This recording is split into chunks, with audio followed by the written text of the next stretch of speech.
Hello दोस्तों, जैसे आपको पता है हमूराबी टैबलेट एक इवेंट चला रही है exploring district courts of Maharashtra, और इसी सिलसिले में आज हम आए हैं नांदेड़ डिस्ट्रिक्ट कोर्ट में और हमारे साथ एडवोकेट सतीश पुंड सर हैं जो प्रेसिडेंट है आज नांदेड़ डिस्ट्रिक्ट बार एसोसिएशन के। सो सतीश सर, सबसे पहले तो आपका बहुत बहुत धन्यवाद कि आपने हमें समय दिया इसके लिए, और सर से हम एक बेसिक इन्फॉर्मेशन और जानकारी लेंगे। तो सर, ये कोर्ट की हिस्ट्री के बारे में पहले कुछ बताइए हमें। जैसे कि सब जानते हैं, भारत स्वतंत्र होने के बाद ये मराठवाड़ा रीजन जो है जिसमें नांदेड़ डिस्ट्रिक्ट आता है, ये मराठवाड़ा रीजन हैदराबाद संस्थान के जो निज़ाम थे उनके शासन में था। और आज योगायोग ऐसा है कि आज हैदराबाद मुक्ति संग्राम दिन हम मना रहे हैं। तो स्वतंत्रता के पहले जैसे कि शायद 1898 1898 वहाँ से ये कोर्ट यहाँ चल रहा है। कुछ दिन निज़ाम शासन के शासनकाल में उर्दू भाषा में यहाँ कामकाज कोर्ट का चलता था। उसके बाद भारत स्वतंत्र होने के बाद हिंदी और इंग्लिश में यहाँ का कामकाज शुरू हुआ। तो 100 साल से भी पुराना इतिहास नांदेड़ कोर्ट को है। पहले यहाँ मुफस्सिल कोर्ट चलाया जाता था और सेशंस कोर्ट के लिए हमको मुधोल, अभी आंध्र प्रदेश में है वो, तेलंगाना में एक्चुअली, और कुछ दिन मुधोल डिस्ट्रिक्ट में ये सेशंस कोर्ट होने के बाद फिर कुछ दिन औरंगाबाद में जो रीजन का जैसे कैपिटल बोलते हैं, मराठवाड़ा रीजन का कैपिटल, तो कुछ दिन औरंगाबाद में सेशंस कोर्ट का चला। और यहाँ फुल फ्लेज्ड कोर्ट जो है तो 1950 से यहाँ सेशंस कोर्ट चल रहा है। ओके।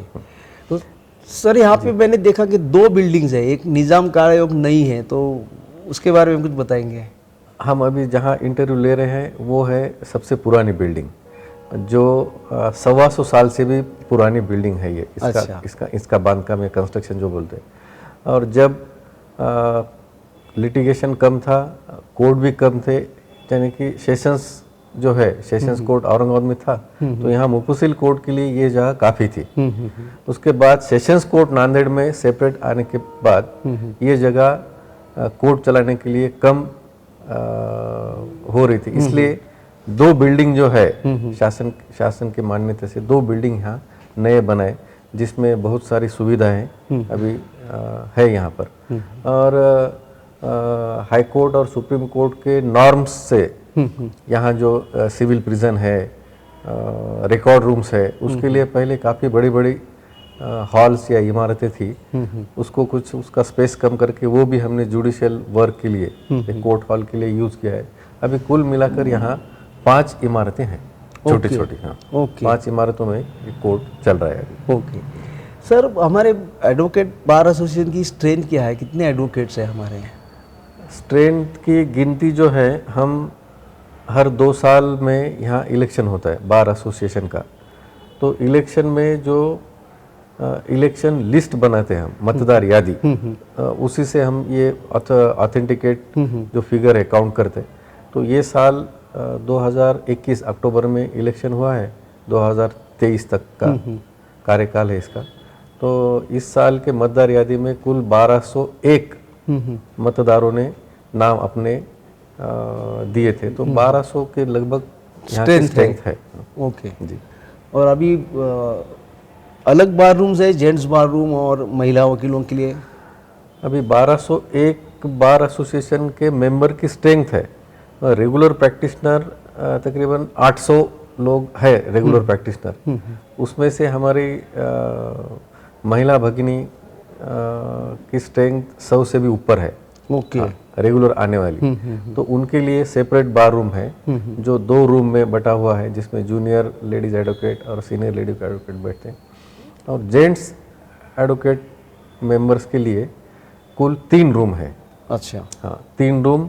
और एक नई बिल्डिंग बनी है, उसमें ग्राउंड फ्लोर का जो पोर्च है वहाँ भी हमने कुछ एडवोकेट्स के बैठने की व्यवस्था की है यहाँ पर। अच्छा सर, लॉकर्स वगैरह कुछ अलॉटेड हैं यहाँ पे एडवोकेट्स? लॉकर्स कोर्ट के अलॉटेड नहीं है, मगर यहाँ के हमारे प्रधान न्यायाधीश जो है प्रिंसिपल डिस्ट्रिक्ट जज, उन्होंने हमको हमारे लॉकर्स यहाँ रखने की सुविधा दी है।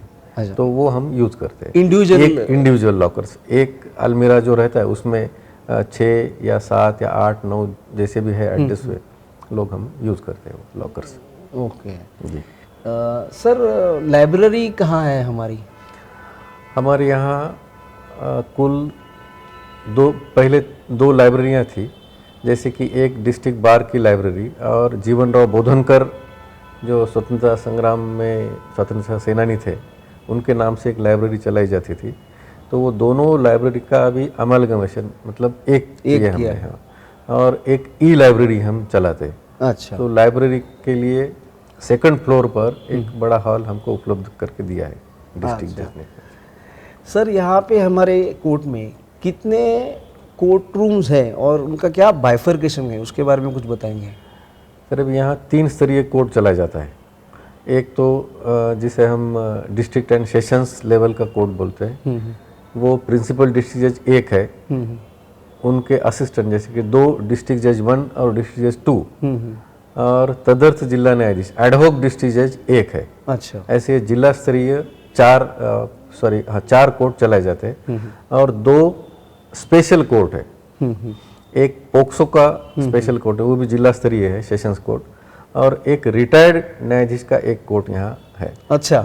जैसे एक्स्ट्रा जॉइंट नाम से हम बोलते हैं, वो ऐसे कुल 6 कोर्ट डिस्ट्रिक्ट लेवल के हैं, और एक चीफ जुडिशियल मैजिस्ट्रेट का कोर्ट चलता है, और सीनियर डिवीजन लेवल के यहाँ पर 4 कोर्ट चले जाते हैं, एक प्रिंसिपल कोर्ट और 3 जॉइंट सीनियर डिवीजन कोर्ट। और सबसे निम्न स्तरीय जैसे जूनियर डिवीजन कोर्ट है, वो कुल 9 जूनियर डिवीजन कोर्ट है। अच्छा। 9 कोर्ट चला जाता है, एक 9, 4, 13, सीजीएम का एक 14, और ये 6, ऐसे 20 कोर्ट। 20 एक कोर्ट पूरे हो गए। जी। सर, कौन से तालुके का ज्यूरिसडिक्शन इस कोर्ट में है? नांदेड़ जिले में पहले 8 तालुके थे। महसूल एडमिनिस्ट्रेशन के लिए थोड़ी आसानी हो नागरिकों को, इसलिए ये 8 तालुके डिवाइड करके 16 तालुके में 16 तालुके अभी नए से बनाए हैं। तो नांदेड़ जो ओरिजिनल नांदेड़ तालुका था, उसको 3 तालुके में अभी बांट दिया है। जैसे अर्धापुर तालुका एक और मुदखेड़ तालुका। अर्धापुर और मुदखेड़ में जूनियर डिवीजन लेवल का कोर्ट है, मगर उसके लिए सेशंस कोर्ट नांदेड़ है। मतलब नांदेड़ में अभी ये 2 कोर्ट अटैच है तालुका लेवल के। तालुका लेवल के। और सेशंस बेंच अभी 4 जगह पर है। ओके। भोकर 1, बिलोली 1, मुखेड़ और कंधार नांदेड़ छोड़ के। अच्छा। हाँ, 4 सेशंस बेंच है। Okay okay.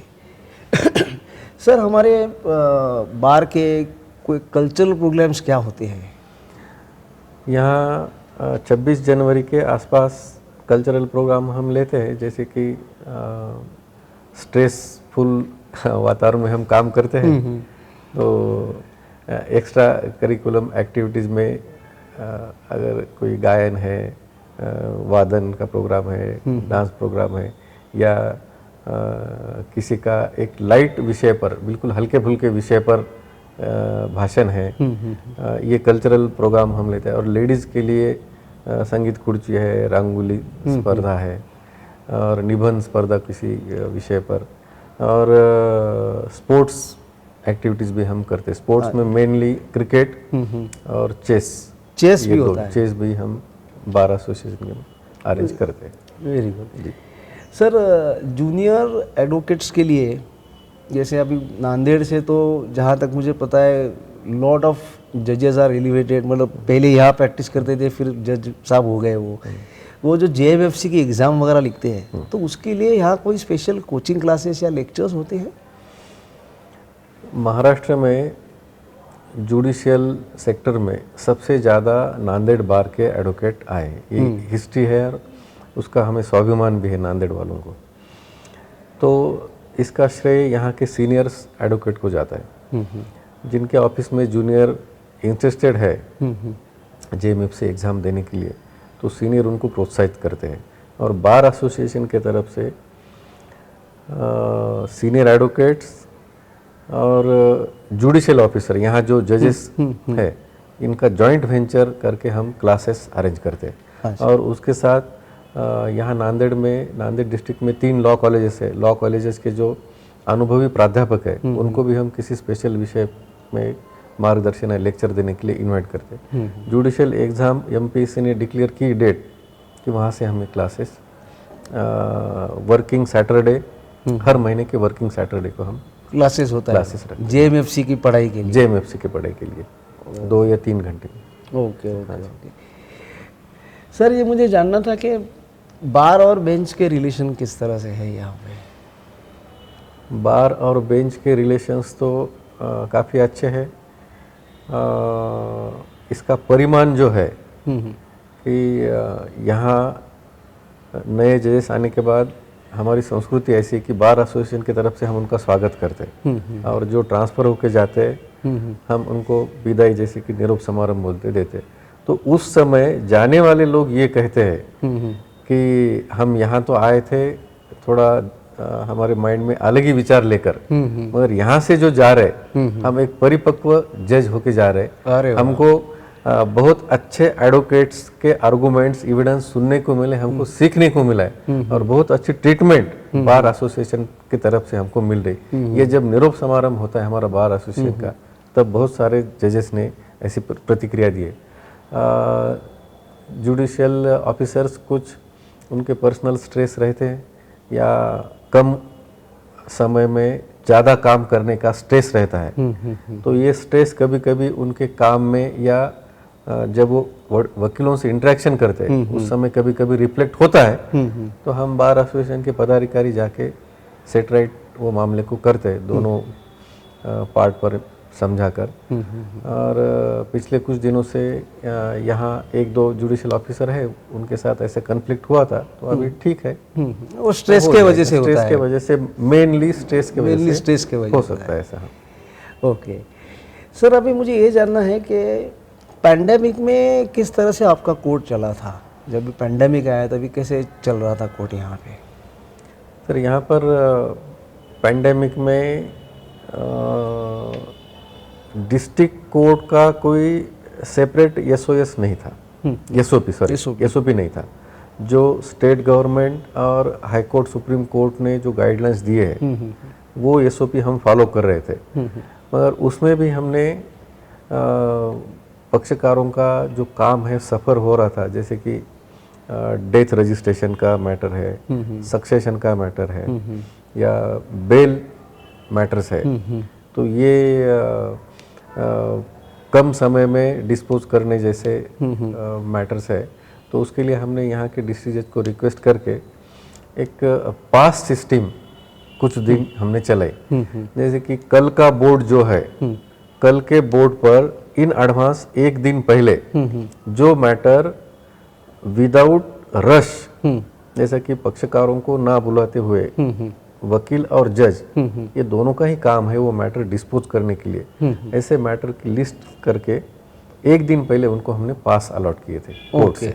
और वो पास जब गेट पर दिखाएंगे तो उनको हमने कोर्ट में अंदर छोड़ेंगे, अंदर छोड़ रहे थे।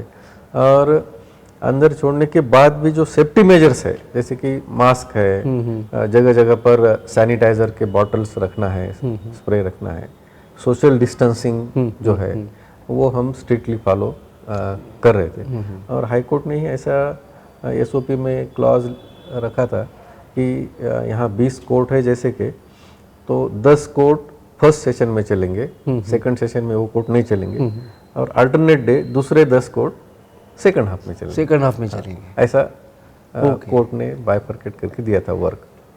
सर यहाँ पे वीडियो कॉन्फ्रेंसिंग से कुछ काम हुआ पैंडेमिक के दौरान, या फिजिकली जैसे आप अभी बोल रहे हो पास का सिस्टम? हाँ, फिजिकली काम हुआ कुछ अर्जेंट मैटर में, और वीडियो कॉन्फ्रेंसिंग पर भी काम हुआ, मगर जो टेक्नोलॉजी है यहाँ के जो टेक्निकल असेट जैसे कि कैमरा है, माइक है, वो जो इंस्टॉल किए हुए हैं उसमें कुछ दिक्कतें आ रही थी, तो ज़्यादा वीडियो कॉन्फ्रेंस की तरफ माध्यम से काम नहीं चला। हाँ, कुछ बहुत ही गिने चुने कोर्ट में ऐसा काम चला है कुछ दिन।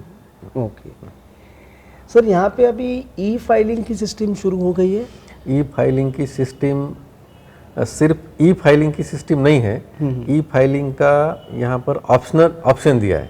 अच्छा। कंपलसरी फिजिकल फाइलिंग, और जिसको जो वकील या पक्षकार चाहे तो एडिशनल वो ई फाइलिंग भी कर सकते हैं, ऐसा है। ओके, ऑप्शन में है हाँ, मतलब। ऑप्शन में रखा है। ओके ओके सर, मुझे ये जानना था कि पैंडेमिक के टाइम आपने देखा होगा और अभी काफ़ी सारा टाइम समय उसमें गुजर गया है, तो पैंडेमिक के पहले जो हमारे वकील भाई आते थे मतलब संख्याओं में, और अभी ये पैंडेमिक के बाद आते हैं, उसमें कोई कम ज़्यादा कुछ हुआ है? कोई कम आने लगे हैं, ऐसा कुछ हुआ है? पेंडेमिक काल में तो बहुत कम संख्या थी वकीलों की, और पेंडेमिक के बाद जैसे कि स्टेट गवर्नमेंट ने जब से ये बैन हटा दिया है, लॉकडाउन, उसके बाद भी जो सीनियर एडवोकेट थे वो बहुत कम आ रहे, और जिनको कुछ हिस्ट्री है जैसे कि शुगर या मतलब डायबिटिक पेशेंट है, हार्ट की कोई है, वो एडवोकेट थोड़ा कम आ रहे हैं। ओके सर, मुझे ये जानना था कि पहले वो पिटिशन राइटर करके एक कॉन्सेप्ट हुआ करता था, तो आज भी है क्या हमारे कोर्ट में पिटिशन राइटर? पिटिशन राइटर मतलब अभी उसका कंसेप्ट ऐसा है कि जो हैंड रिटन ड्राफ्ट रहता है, जो टाइप करके देते हैं या कंप्यूटर पर डीटीपी करके देते हैं, अभी उसको हम पिटिशन राइटर बोलते हैं। अच्छा। उनका रिकॉर्ड उनको मेंटेन करना पड़ता है, और उनको यहाँ बैठने के लिए डिस्ट्रिक्ट जज का लाइसेंस जरूरी है। अच्छा, ये प्रीमाइसेस में काम करने तो के लिए, कहाँ तो उसी को हम पिटिशन राइटर बोलते हैं। कहाँ बैठते सर अभी आज ये लोग? यहाँ हमने कोर्ट के पीछे उनको एक टीन शेड अच्छा सा बना के दिया है, वहाँ इलेक्ट्रिसिटी की सुविधा है, कंप्यूटर भी चलाते हैं वो, और मैन्युअली मशीन पर भी वो काम करते हैं। तो उनको मतलब जो पीडीजे सर है उनके पास से वो ऑथराइजेशन मिलता है? ऑथराइजेशन मिलता है उनको। ओके, उसके बाद ही वो वहाँ बैठ के काम कर सकते हैं। ओके जी। सर, लोक अदालत का कितना प्रचलन है अभी यहाँ पे, मतलब कैसे चल रही है लोक अदालत यहाँ पे? लोक अदालत तो रेस्पॉन्स अच्छा है लोक अदालत में। लोक अदालत का टेंटेटिवली साल भर का प्रोग्राम आता है, तो उससे ऐसा होता है कि आने वाली लोक अदालत में हम ज़्यादातर बार एसोसिएशन के मेंबर वकील लोग काउंसलिंग करते पक्षकारों की, और काउंसलिंग में पक्षकारों को भी ये पता चलता है कि लोक अदालत में मैटर डिस्पोज कर लेना अपने लिए अच्छा है। तो वकील बंधु जो है हमारे बार एसोसिएशन के मेंबर, वो अच्छे से काउंसलिंग करते हैं, इसलिए लोक अदालत को भी यहाँ अच्छा है, मतलब रिस्पॉन्स अच्छा है। रिस्पॉन्स अच्छा है। ओके सर, एक सवाल पूछना चाहूँगा कि जो गुरुद्वारा है नांदेड़ में, उसके बारे में कोई स्पेशल एक्ट है क्या ऐसा? मतलब मैं सुना हूँ सिर्फ, इसलिए आपसे जानकारी चाहता हूँ। सिख पंथ जो है, सिख पंथ के गोल्डन टेम्पल के बाद नांदेड़ गुरुद्वारा का उनके धर्म पंथ में बहुत महत्व है। और यहाँ का महत्व रहने का दूसरा एक कारण ऐसा है कि 10वें गुरु के बाद अभी गुरु ग्रंथ साहब है। गुरु ग्रंथ साहब में नामदेव जी महाराज के कुछ दोहे हैं। अच्छा। और नामदेव जी महाराज का जन्म स्थान यहाँ से 50-60 किलोमीटर पर है, नरसी नामदेव बोलते। तो इसी वजह से भी नांदेड़ का गुरुद्वारा और सिख धर्म में बहुत बड़ा महत्व है। यहाँ सिखों के 10वें गुरु जो थे, उनकी यहाँ अभी हत्या शब्द यूज करेंगे हम, हत्या की थी निज़ामों ने, तो यहाँ बहुत दिन वो रहे। उनकी मिसेज जो है माता साहब जी, जिन्होंने ये लंगर प्रथा शुरू की है, तो पहला लंगर उन्होंने यहीं चलाया था, मतलब नांदेड़ में। जितने भी अभी ये वर्ल्ड वाइड सिस्टम है लंगर की, उसकी शुरुआत नांदेड़ में हुई है। नांदेड़ में माता साहब ने शुरुआत की थी। और सिखों के पहले गुरु जी गुरु नानक देव जी, उनका भी यहाँ कुछ दिन वास्तव हुआ है। अच्छा। और यहाँ नानक टिकटी बोल के गुरुद्वारा है, वहाँ कुछ दिन वो रह चुके हैं। अच्छा। और ये गुरुद्वारा जो है सचखंड गुरुद्वारा उसको बोलते हैं। यहाँ पर गुरु ग्रंथ साहब की मूल प्रतिमा कुछ दिन यहाँ रखे थे। अच्छा। ये भी महत्व है नांदेड़ गुरुद्वारा का है। और नांदेड़ गुरुद्वारा का मैनेजमेंट जो है, सचखंड गुरुद्वारा बोर्ड नाम से वो मैनेजमेंट कमेटी है, मैनेजमेंट कमेटी के मैनेजमेंट के लिए सेपरेट एक्ट भी है उनका, okay Sachkhand Gurdwara board act बोल के। तो वो एक्ट में जो प्रोविजन है वो हिसाब से यहाँ मैनेजमेंट करते हैं। ओके तो मतलब वो एक स्पेसिफिक लॉ हो गया, लॉ हो गया सिर्फ नांदेड़ के लिए और सिर्फ गुरुद्वारा के लिए। गुरुद्वारा के लिए। Okay okay okay okay. तो सर अभी ये जानना चाहूँगा कि अभी इतने लगभग 100 बरस का इतिहास है आपका, तो कोई ऐसी फेमस पर्सनैलिटी जिन्होंने ये कोर्ट में अपीयर हुए थे, ऐसे कोई आपको जानकारी है उसके बारे में? कोई भी हो, मतलब फ्रीडम फाइटर में से होगा या तो कोई अलग फील्ड से ऐसे कोई आया था? अभी मैं तो 1991 से कोर्ट में आता हूँ। सीनियर लोग हमारे ऐसा बोलते हैं कि यहाँ शंकरराव जी चौहान जो महाराष्ट्र के माजी मुख्यमंत्री थे, वो यहाँ प्रैक्टिस कर चुके हैं नांदेड़ कोर्ट में। अच्छा। At the lawyer. तो जब उनका शपथ विधि हुआ मुख्यमंत्री, तो यहाँ स्टेशन पर ट्रेन से आए हो नांदेड़ स्टेशन पर। नांदेड़ स्टेशन यहाँ से 5 मिनट के रास्ते पर है पैदल। तो जैसे ही स्टेशन से उतरे वो कहीं नहीं गए, नांदेड़ कोर्ट को उन्होंने विजिट की। वो एक है रिमार्केबल। और यहाँ महाराष्ट्र गवर्नमेंट ने जो स्पेशल प्रोसिक्यूटर जिनका नाम है उज्जवल निकम साहब, एक केस चलाने के लिए शेवड़ी बाजीराव का सेशंस चलाने के लिए वो यहाँ आए थे और उन्होंने कई दिन आके यहाँ पर वो केस चलाया। तो एक रिमार्केबल अपन बोल सकते हैं। ओके सर, आपसे ये जानना चाहूँगा मैं कि जो हमारी नांदेड़ डिस्ट्रिक्ट कोर्ट एसोसिएशन है वकीलों की, वो कभी स्थापन हुई और कभी और रजिस्टर हुई होगा, उसके बारे में कुछ बताइए। 1900 नांदेड़ बार एसोसिएशन की स्थापना 1948 में हुई। 48 से हम नांदेड़ बार एसोसिएशन के सदस्यों की समस्याओं का निराकरण करने के लिए काम कर रहे हैं। और उसके बाद मतलब स्थापना होने के बाद ही bar council of Maharashtra and Goa से ये संलग्नित है। मगर उसका registration as a charitable trust Bombay public trust act के अंतर्गत ये 1986 में हुआ है। ओके, 86 से ये रजिस्टर्ड बार एसोसिएशन जी। सर सबको लगभग मालूम है कि नांदेड़ बार और नांदेड़ डिस्ट्रिक्ट कोर्ट ऐसा है जहाँ से मैक्सिमम जुडिशरी में लोग जाते हैं जी। तो सर आपके यहाँ से ऐसे कौन कौन सर थे जो यहाँ प्रैक्टिस करते थे और फिर बाद में हाई कोर्ट तक वो एलिवेट हुए? नांदेड़ को जुडिशियल ऑफिसरों की खान ऐसे पहचानते हैं। हर स्तर के जुडिशियल ऑफिसर यहाँ से यहाँ बार एसोसिएशन से गए हैं और हमारे लिए स्वाभिमान की ये बात है कि यहाँ से 5 हमारे मेंबर हाईकोर्ट तक, हाईकोर्ट जस्टिस तक गए हैं। अच्छा। हाईकोर्ट जस्टिस काम उन्होंने किया है। उसमें हमारे भाटिया जी है, निरगुड़े साहब एक है, देबड़वार साहब और गायकवाड़ जी, यम जी गायकवाड़, ये अभी रिटायर्ड हो चुके हैं और अभी कार्यरत है प्रसन्न वराले साहब बोल के। अच्छा। औरंगाबाद हाईकोर्ट में कार्यरत है, अभी शायद नागपुर में है, तो बॉम्बे में है अभी। ये 5 मेंबर्स हमारे हाईकोर्ट जस्टिस तक अभी जो आपके बार के मेंबर रह चुके हैं, यहाँ प्रैक्टिस की है जिन्होंने यहाँ पे जी। ओके सर, अभी ये पूछना चाहूँगा कि यहाँ के कोई 1-2-3 फेमस केसेस जो है उसके बारे में कुछ बताइए। कौन सी केसेस बहुत फेमस हुई और यूनिकनेस था उसमें कुछ?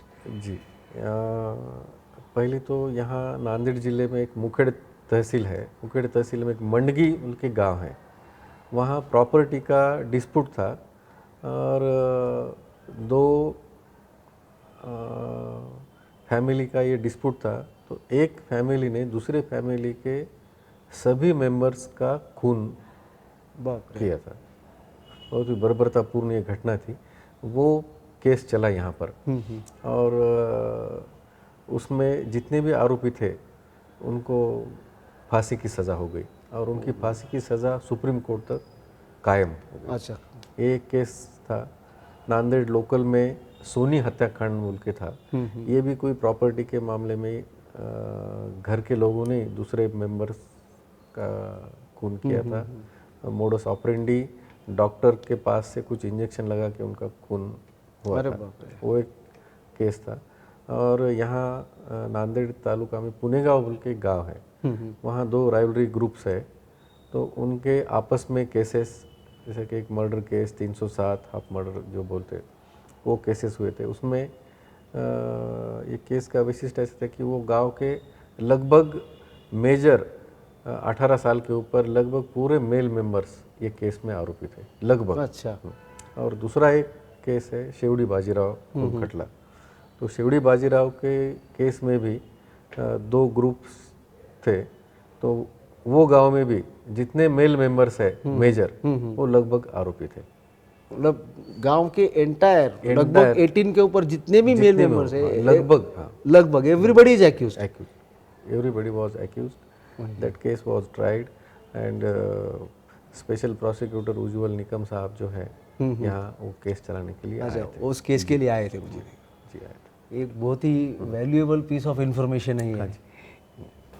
तो सतीश सर, बहुत अच्छा लगा आपसे बात करके। और मेन तो आज 17 सितंबर है, जो कि एक बहुत इम्पोर्टेंट डे मराठवाड़ा रीजन के लिए है जी।